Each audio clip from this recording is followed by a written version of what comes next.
جنوانه دي د غوایي نصیب یوه ورځ چېرته جرګه وه د غوایانو هر یو یې بد ویل د قصابانو چې چیرې چیرې په لاس راپسې ځغلي مخ لاسونه یې په وینو وي لړلي لا ملا له خوبه نه وي پاڅېدلی چې دوی خپل کیږي پر کاڼي اچولي نه په زړونو کې یې مینه نه الفت شته نه یې ویره د خالق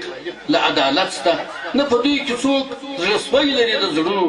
نه بیریږي د قیامت له عذابونو موږ غوایي یو موږ غښتلي زورور یو نه چرګان یو نه پسونه ښکرور یو موږ پر څه شي له قصاب څخه بیریږو موږ د ده چړې ته ولې تسلیمیږو ځئ چې ټول د ښار غوایي سلا یې وکړو نن ماښام به را دعوت لویه جرګه کړو زموږ اواز تر ځایه نسي رسېدلی دا مشکل لویه جرګه شي حلولی یوه لوی غوایي را غږ کړل چې ملګرو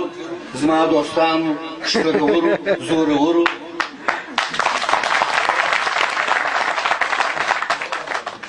یوه لوی غوایي را غږ کړل چې ملګرو زما دوستانو ښکرورو زورورو زموږ قوت دی چې دا مځکه څیرل کېږي که موږ نه یو دا غنم له کومه کېږي که موږ نه یو انسانان به ټوله مړه وي لکه بوس په یوه کونج کې به پراته وي ګورې څه نمک حرامه انسانان دي خوشي کړي چې موږ ته قصابان دي که څوک زما مشوره اوري اشنایانو خوسکیو او زړو ځوانو غوایانو دا نن شپه مو پر دښمن باندې یرغل دي مه ویرېږئ حق مو مل څښتن مو مل دي چې سبا سهار لمر نه وي راختلی لا طالب سبق ته نه وي کښېنستلی یو کساب به ژوندی نه وي په ټول ښار کې چې چاره یې وي په لاس غویی مهار کې یو غویی چې په دې نورو کې هوښیارو په ځان غټو نازولی د مالدارو وایي زما خبره هم واوري یارانو د غوجل او د جرګې انډیوالانو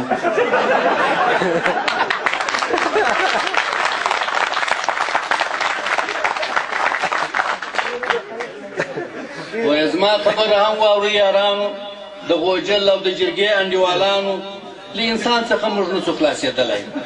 ژوند په دشت او غره کې نسو تېرولی موږ به ښکار یو د زمریانو د پړانګانو څیرل کېږو به په داړو د لیوانو له سهاره تر ماښامه به بیریږو په لاشونو په غارو کې به پټېږو وژل کېږو په سل رنګه عذابونو څیرل کېږو په منګلو په غاښونو دا منم چې قصابان ټول ظالمان دي انسانان ټوله منکر زموږ له احسان دي خو قصاب لري اصیل تېره تیغونه په یوه ګزار مو پرې کړي ښارګونه دا وژل حلالول هم یو کمال دی قصابانو ته ورکړي ذوالجلال دی موږ به مړه کړو قصابان خو موږ غوایان یو لکه نور څاروي په دام کې د انسان یو هسې نه چې له قصاب څخه خلاصېږو او په لاس د بېهنرو کې به لویږو ورسره پټې چړې وي را روان وي تر قصاب به ناپوهان بلا د ځان وي پرې کوي به مو په سل عذابه غاړي رډې سترګې به وهو لویې رمباړي پښې تړلې زکندن به مو اوږدېږي له بدنه به مو سرې وینې بهېږي موږ غوایان یو زموږ قسمت حلالېدل دي په نصیب مو تر قصابه رسېدل دي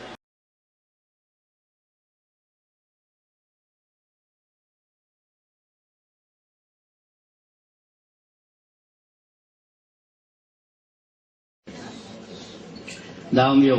کیسه ده وایي سپی دي وي ژوندی دي د هندوانو یو جوګي و ډېر منلی یوه شپه یې ډېر بیا خونده خوب لیدلی چې دی مړ شي بیا به بېرته ژوندی کېږي په دوهمه ژوند کې به خوب ورنه جوړېږي کرې ورځ به یې تېرېږي په شخوندونو پر مردارو پر چټلو امبارونو تر نامه به یې چټلې څلور پښې وي تل ککڼه به یې خوله او دوې سږمې وي هر سړي به یې له ځان څخه شړلي ماشومانو به په لښتو یې وهلي چې جوګي سو له درانه خوبه راپورته سر یې کښته کړ د خپل ګریوان ولور ته چې جوګي سو له درانه خوبه راپورته سر یې کښته کړ د خپل ګریوان ولور ته څوک چې داسې بدبختي ته برابر وي تر ژوندون به یې مقصد دلی بهتر وي چې د ژوند هره شیبه درته پرهار وي دې دوزخ کې اوسېدل ولې پکار وي جوګي وغوښتی مرید ویل هلکه زه مرشد یم چې څه وایم هغه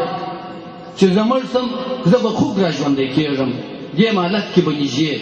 درته اوسېږم زه به ګرځم پر چټلو پر مردارو لوی او کم به مې شړي هر ځای د لارو ستا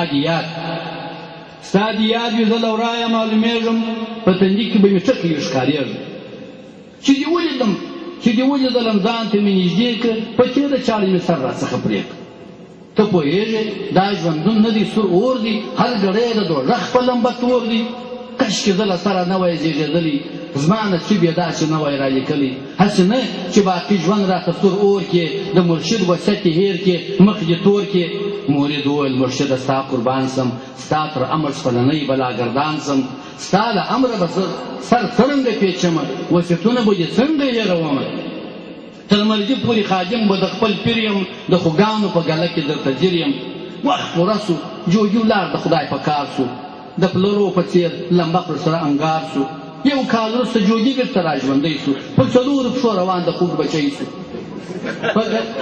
په ګله کې به روان و د خوږانو ګرځېدی پر امبارونو د ښاریانو خپل مرید یې په تندي کې خال لیدلی په ګله کې یې له لرې پېژندلی هم د لاس هم یې د سترګو اشاره کړه له بغل څخه چاړه یې ورښکاره کړه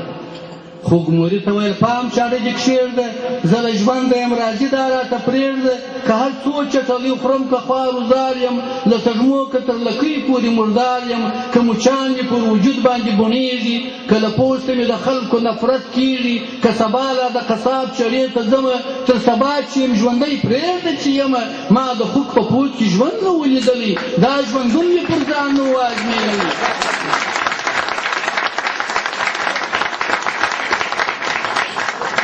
که سبا لا د قصاب چړې ته ځمه تر سبا چې یم ژوندی پرېږده چې یمه ما د خوږ په پوځ کې ژوند نه و لیدلی دا ژوندون مې پر ځان نه و ازمېیلی د دې نوي ژوند لا بل رنګه مزه ده پر مردارو چټلیو مې میله ده زه دې خوږ زه دې چټل یم چې ژوندی یم خوښ په ژوند یم که سړی یم که سپی یم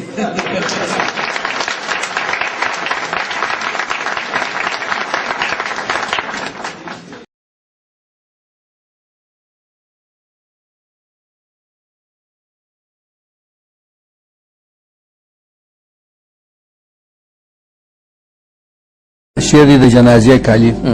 شین سهار چې لمر لا نه و راختلی لا د مځکې پر مخ نه و ځلېدلی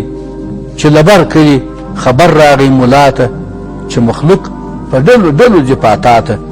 د بر کلي د لوی خان مشر ناظر و چې کلونه د لوی خان سره نوکر و برایلي په خپل کور کې غځېدلی یو ناڅاپه د اجل غشي ویشتلی اوس مخلوق دي روان د خان ډېرې ته چې ناظر پر اوږو واخلي حجرې ته ملا سمدستي چپنه کړه تیاره سترګې تورې شمله شخل اهاره په تلوار یې ژمنځول ژیره بریتونه د ګلابو یې پر ځان توی کړل عطرونه هم یې غاړې هر ګړی تازه کولې هم یې سترګې رولې بیا کتلې لکه زوم د سر تر نوکه په سامان سو له فیشنه چې فارغ سو ور روان سو له دعا له آیاتونه یې خوله ډکه سپین له ورایه ځلېدی لکه کالکه چا پوښتنه ځینې وکړه ملا څه کړې په تلوار چې د بر کلي خواته تله کړې ملا سترګې کړلې پورته ویل ولې ته خبر له کیسې نه یې د بر کلي تېره شپه ناڅاپه مړ د خان ناظر دی لوی او کم د کور او کلي په خبر دی ښه سړی و خامخا دی خدای بخښلی ښه جنت به یې په برخه وي منلی بختور به دا خانان او ملکان وي په نصیب چې د چا داسې ناظران وي جنازې او فاتحې ته یې ورځمه او ضرور د خان د زړه تسل کومه سړي وویل ملا مصیبت نور دی لګېدلی د بر کلي په کور اور دی کشکې مړ د خان ناظر یا نوکران وای یا یې مړه په درزنونو بزګران وای سل دې ومره یو دې ممره دا متل دی خان مړ سوی دی په کلي کې اور بل دی لار د ورکه له وړو او له لویانو هم پر کور یې غم نازل هم پر خپلوانو چې ملا د سړي واورېدې خبرې لګېدلې یې پر سر لکه ډبرې د چپنې او جامو په ننداره سو ټول فیشن خوش عبس ورته ښکاره سو هم پر عطرو هم جو باندې پښیمان سو بېرته ستون سو د خپل کور پر خوا روان سو له سړي څخه لار ورکه سو پریشان سو په ملا پسې یې غږ کړله حیران سو چې راغلی د ناظر وې جنازې ته چې خان مړ دی څنګه نه ځي حجرې ته ملا وویل سړیه ته ابتر یې د دنیا له کار او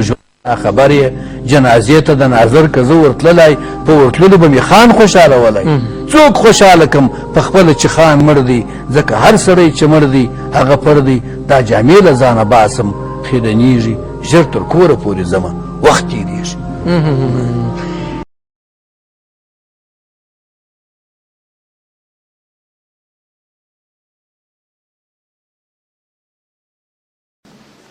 دا یوه لنډه کیسه ده عنوان یې دی د لړم دوستي یو لړم و یو کشپ انډیوالان وه پېژندل یې له وختونو سره ګران وه همیشه به یې کتل د ډنډ پر غاړه کري ورځ به په مجلس لګیا وه دواړه تر غرمې چې بهر یو نه و راغلی هغه بل به و خو هغه دی ترې و ترینګلی یوه ورځ کشپ د ډنډ منځ کې روان و نس یې موړ و په نڅا و خوښ خندان و شاوخوا یې په لړم پسې کتله د خپل یار پته یې نه و ښکارېدله چې کتل یې د اوبو منځ کې لرګی و د لړم دپاره هر ګړی مرګی و لړم ناست و پر لرګي اوبو راوړي د دوی ډنډ په منځ کې بند نصیب وهلی کله پورته کله کښته به روان و د مرګي پر پوله ګرځېدی حیران و د اوبو منځ ته راوړي کوم توپان و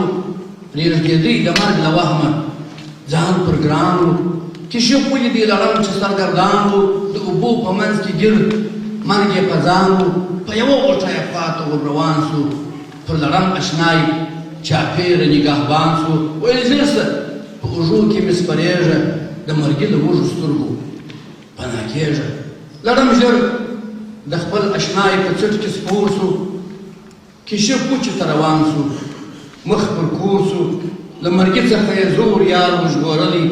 په خپل زړه کې یې خپل ځان باله ښاغلی لا کشپ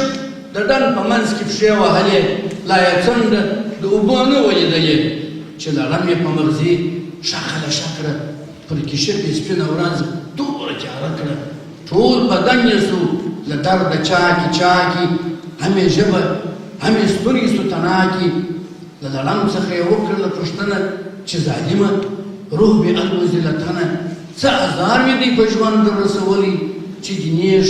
زما د مغزي تر پوست ایستلی زما نیکي چې دې په زهر وکړه بدله په رښتیا چې یې نامرده له ازله لړم وویل په درد دې زه غمجن یم هسې نه چې ګوندې ستا د سر دښمن یم زه دې وینم زما له نیش څخه کړېږې زما د زهرو له اثره کبابېږې زه لړم یم نیش وهل زما خاصیت دی له نیکونو راته پاته دا عادت دی زما په واک نیش وهل نه دي زه معذور یم شرمنده له خپل عمله یم مجبور یم کشپ دروغ سو ویل زما وار دی لړمه ته لامبو کوه چې زه بېرته راځمه زما عادت دی په اوبو کې چې ډوبېږم چې هر څومره کښته ځمه خوشحالېږم چې اوبه دې جوړوي د مرګي خونه نور په چا به لګوي کېره نیشونه چې د زهر دې په خټه کې اخښلي په سزا کې دي څپې در رسېدلي زما به جوړ سي ستا راکړي ګزارونه ستا به ورانه سي د تل لپاره خونه ته ډوبېږه زه به ګرځم په څپو کې زکندن به دې ډېر سخت وي په اوبو کې نور به زهر په خپل دوست نسي څښلی په دوستانو به نیش نسي لګولی په بدۍ به نیکي نسي بدلولی له آزاره به خوند نسي اخیستی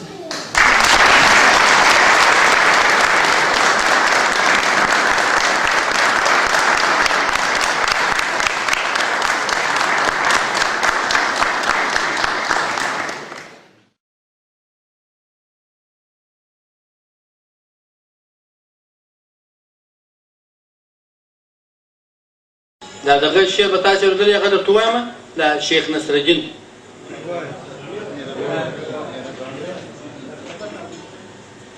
وایي ډېر پخوا په یوه کلي کې یو ځوان و هم غښتلی هم په عقل پهلوان و خوارګوره هم بې کسه هم نیستمن و له نصیب څخه په زړه کې ګیلهمن و نصرالدین ورباندې نوم ایښی خپل پلار و نصروګۍ خلکو باله ځکه چې خوار و نه یې ژمی نه یې دوبی په راحت و له یخنیه له ګرمیه په زحمت و زړه یې تور سو له خپل ملکه له خپل ښاره له لویانو کشرانو سو بېزاره ویل ځمه په سفر هر څه چې کېږي له نصیبه له قسمته به پېښېږي په خوارۍ پسې دي چې وغړلي په ملکونو ګرځېدی کلي په کلي. یوه ورځ پر نصروګي باندې تیاره سوه. په زیارت کې د شیخ پر لنګر شپه سوه. دا زیارت او دا لنګر د شیخ قادر و. په پیرانو کې منلی معتبر و. د زیارت هره ګوښه کې څو کوټې وې. پکښې ناست به میلمانه کیسې تودې وې. له لنګره راوتلې کاسې ډکې میلمنو پکښې وهلې ګولې کلکې. په لنګر کې نصروګی ورته ګیره سو. په ټولۍ د تیارخورو کې میلمه سو. چې کیسې د میلمنو یې اورېدلې د خپل هوښ په ترازو کې یې تللې. د دروغو یې سل واورېدل نکلونه ورڅرګند سول د لنګر او پیر رازونه. نصروګی هم په خلوت کې پر سجدو سو. له سهاره تر ماښامه په نفلو سو. نه خوراک ته یو پام نه و کیسو ته. کرۍ ورځ یې ورکړې و سجدو ته. په خبر چې ملنګان او درویشان سول په ثنا او په صفت ورته ګویان سول. شیخه کله یې راغلی له کوم ښاره موږ دې ټول سو قرباني پر هغه لاره.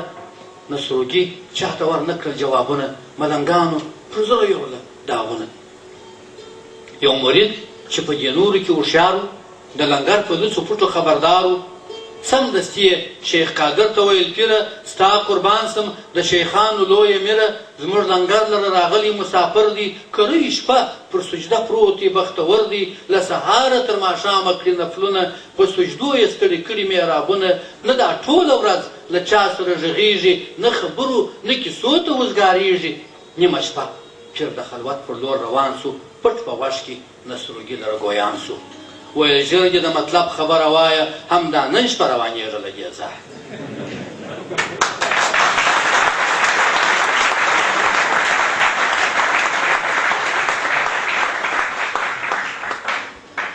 نصروګي ویل پیره ستا قربان سم ستا په امر به په نیمه شپه روان سم.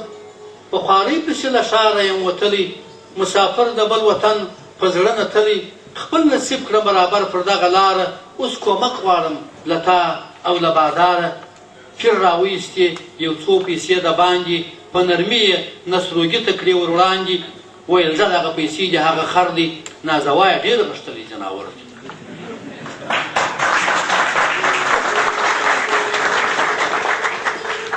نصروګي پیسې راواخیستې حیران سو. پر خره سپور سو د نصیب پر لور روان سو. یو څو شپې یې مزل وکړ د دښتونو. خر یې زوړ و ژر ناروغ سو له مزلونو.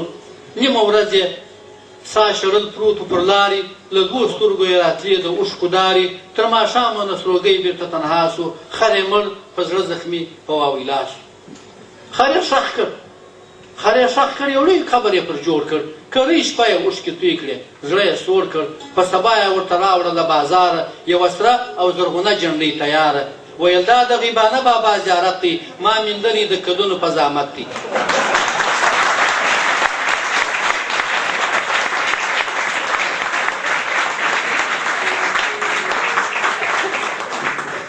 ویل دا د غیبانه بابا زیارت دی. ما میندلې د کلونو په زحمت دی. شپه ورځ مې ورته کړي وظیفې دي. په نفلو مې سپینې کړي ورته شپې دي. 15 ځله خوب کې دی راغلی. په خپل لاس یې ماته خپل قبر ښودلی. دا زیارت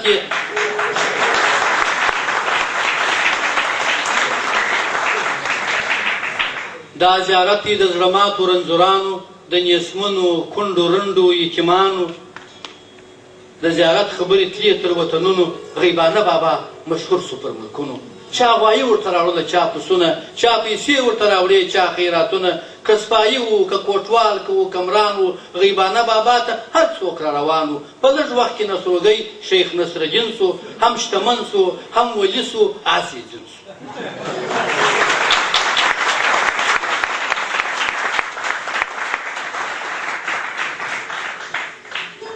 اوازې یې سوې خپرې پر هېوادونو. تر نږدې لرې وړو لویو ښارونو. 3-4 یې په نکاح کړلې عورتې. ښایستې وې لکه زرکې لکه بکې. شیخ قادر ته اواز ورکړ مریدانو. په لنګر کې تیارخورو ملنګیانو. چې یو شیخ دی پیدا سوی له شیخانو. وایي پیر یم د خوارانو بې وزلانو. پښې لاسونه یې جوړ کړي د شلانو. بنا کړي یې د سترګې د ړنګیانو. هنګامه یې په ملکونو کې خپره ده. تر هر کونج پورې یې تللې اوازه ده. دې کیسو د شیخ قادر زړګوټی شین کړ. نوي شیخ د ده پر خونه جوړ ناورین کړ. همې شیخ همې هوښیار مرید غمګین کړ نیمه شپه وه را روان سو آس یې زین کړ په زیارت کې یې د شیخ وکړه پوښتنه هغه نه مانه خلوت ته څوک دننه خو چې نوم د شیخ قادر یې تر غوږو سو سمدستي په خپل خلوت کې پټ وپوه سو ویل مه راځئ مجلس ته مریدانو راز و نیاز په خلوت کې د پیرانو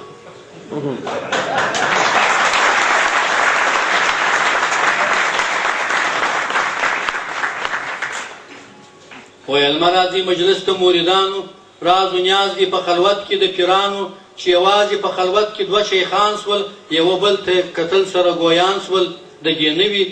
زیارت نقل یې بیان کړ حقیقت یې شیخ قادر لره عیان کړ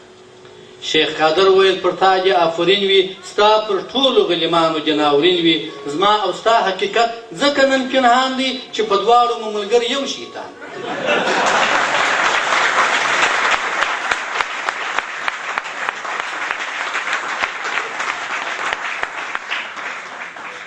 چې پر خره باندې بیرغ دې درولی د شیطان لاس دې تر شا دې اړولی ښه یې وساته بچیه دا نسلي دي پلار یې زما څخه جوړ کړي پیر ولي دي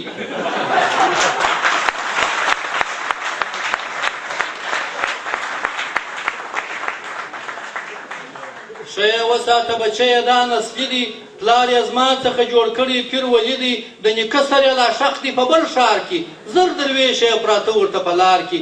د هر چا د زړه حاجت په روا کېږي رسنده دی د هر چا په داد رسېږي زرغونې او سرې جنډۍ باندې رپېږي د کلونو رنځوران پکښې رغېږي په رمو ورته رادرومي دروږونه سادهګان یې پر زیارت کړي طوافونه د پښتون قام دي کهول د جاهلانو پکښې غوړي دي میلې د درویشانو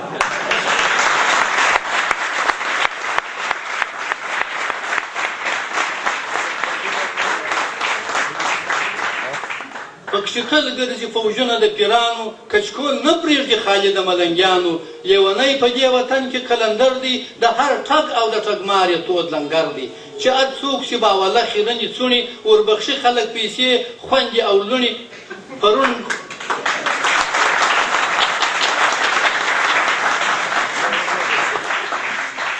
چې هر څوک چې باوله خیرنې څوڼې وربخښي خلک پیسې خوندې او لوڼې پرون دم ورته راغلی نن اغا دی هم سید دی هم بزرګ دی هم ملا دی چې اوږده ږیره یې پرېښول پیشوا دی هر یو سترګې د ړندو د ښار باچا دی